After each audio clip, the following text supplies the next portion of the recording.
There's a reality that happens in even the healthiest of marriage, and that is she's just not into sex as much as you are. That doesn't mean that you're not enough, but it will leave you feeling confused. It'll leave you feeling rejected, unseen, because you're thinking, okay, I don't get it. We're doing okay.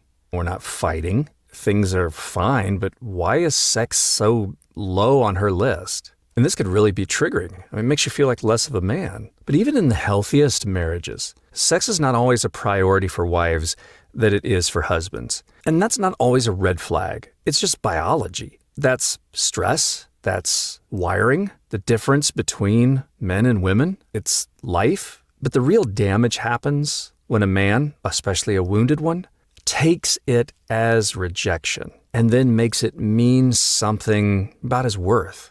So why does this gap exist? It doesn't mean she's broken or you're unlovable, but it can start a wounded man down a spiral. Because here's the thing, men and women are biologically wired differently when it comes to sex. And there's several reasons that I'm not going to get terribly deep into, but let's start with testosterone. Testosterone is the primary driver of sexual desire, and men have far more testosterone than women do.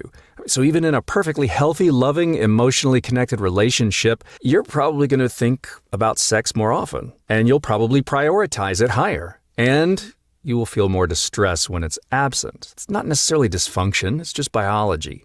And men often can juggle a tremendous amount of work and parenting, and just like women can, and can still keep sex near the top of the priority list, whereas many women, especially those juggling kids and work and household responsibilities and stress, push sex further down the list. And it's not because they don't care, and it's not because they don't love you. It's just their nervous system isn't registering sex as a top-level need the way yours is.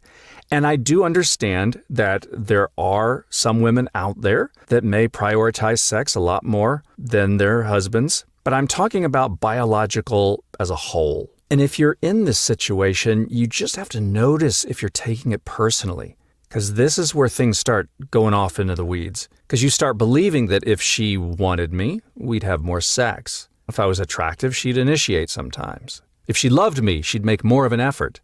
Don't interpret biology and busyness as rejection.